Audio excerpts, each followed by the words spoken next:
Takwa ini membuat kita menjadi orang yang paling mulia di hadapan Allah Subhanahu wa Ta'ala.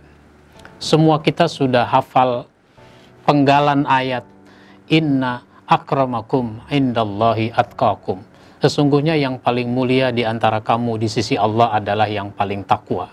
Di mana saja, bagaimanapun situasi dan kondisinya. Jangan cuma bulan Ramadan kita tunjukkan ketakwaan, tapi kapan saja, di mana saja. Maka Rasulullah SAW pernah menyatakan, ittaqillaha haitsuma kunta. Bertakwalah kamu kepada Allah di mana saja kamu berada.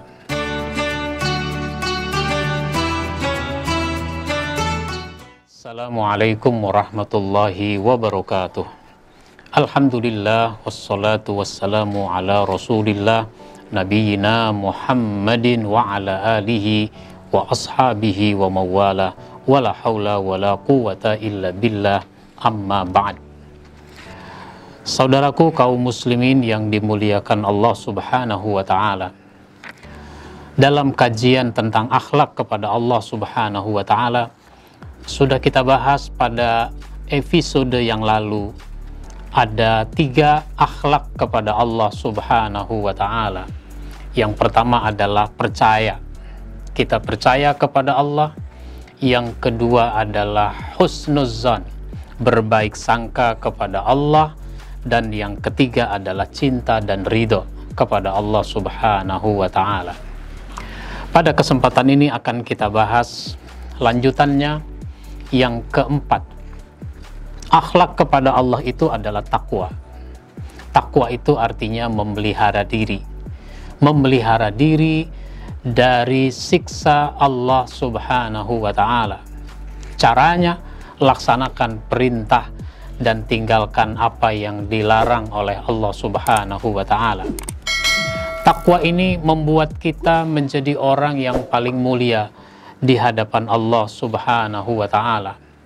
Semua kita sudah hafal penggalan ayat Inna akramakum indallahi atqakum.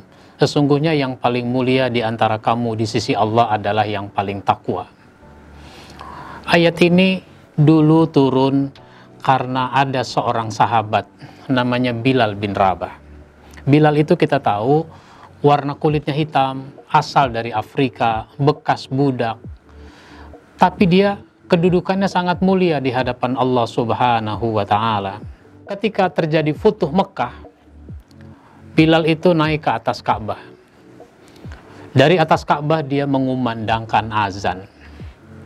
Pada saat dia mengumandangkan azan itu, ada 2 orang Mekah yang berbicara berbisik-bisik.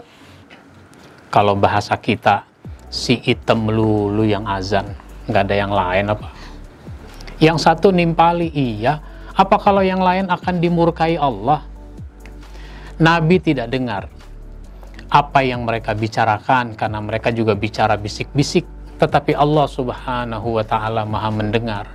Maka Allah Subhanahu wa Ta'ala menurunkan surat Al-Hujurat ini ayat yang ke-13. Ya ayyuhan nas, inna khalaqnakum min zakari wa unsa waja'alnakum syu'uban wa qabaila lita'arufu inna akramakum indallahi atqakum.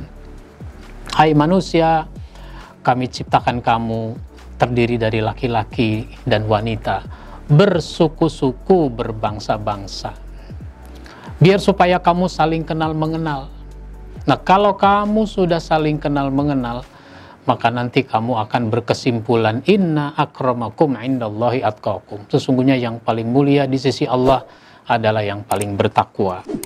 Oleh karenanya, akhlak kepada Allah adalah dalam bentuk takwa yang harus kita tunjukkan kapan saja, di mana saja, bagaimanapun situasi dan kondisinya.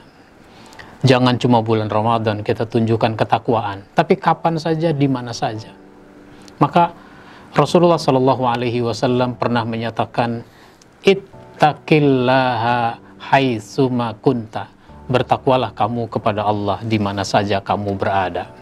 Lalu yang kelima, akhlak kepada Allah itu adalah ikhlas. Kita ini disuruh beramal soleh. disuruh melakukan kebaikan demi kebaikan. Lakukan semua itu ikhlas karena Allah Subhanahu wa ta'ala. Ikhlas itu artinya bersih. Kita lakukan sesuatu dengan hati yang bersih karena Allah Subhanahu wa ta'ala.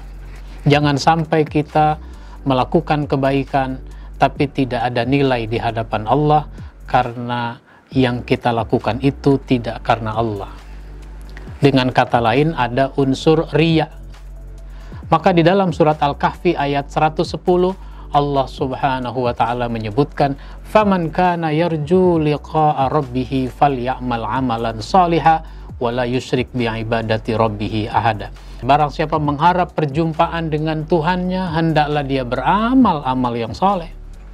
Kalau beramal soleh, jangan mensekutukan Allah dengan apapun, dengan siapapun juga, yaitu jangan riya. Oleh karenanya Rasulullah Shallallahu Alaihi Wasallam sangat khawatir. Beliau mengatakan, "Inna akhwafa ma akhafu alaikum asyirkul asghar." Sesungguhnya yang aku khawatirkan atas kalian adalah bila kalian melakukan syirik yang kecil.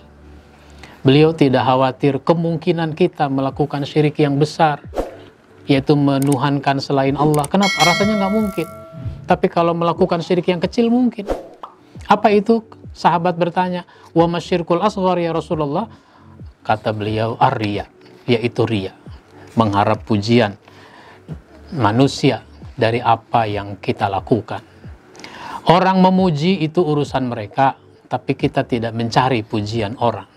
Ini sesuatu yang harus kita waspadai. Yang keenam, akhlak kepada Allah itu adalah al-khauf, yaitu takut. Takut kepada Allah. Takut kepada Allah bukan dibayangkan seperti takut kepada binatang buas. Kalau ada binatang buas kita menjauh, bukan. Yang dimaksud takut kepada Allah adalah takut kepada murka, siksa, dan azabnya. Takut kepada murka, siksa, dan azab dari Allah Subhanahu wa ta'ala. Maka hal-hal yang bisa mendatangkan murka, siksa, dan azab, kita harus menjauhinya. Itulah namanya khauf, takut kepada Allah. Maka orang yang takut kepada Allah, seandainya dia melakukan kekeliruan, dia melakukan kesalahan, maka dia segera menyesali, dia segera bertaubat. Bahkan seandainya ada hukuman atas kesalahan itu, dia siap untuk mendapatkan hukuman. Ini sesuatu yang sangat penting karena dia merasa lebih baik dihukum di sini daripada dihukum di sana dalam kehidupan di akhirat nanti. Oleh karenanya, kalau kita sudah takut kepada Allah, niscaya kita tidak mau menyimpang dari ketentuan-ketentuan Allah.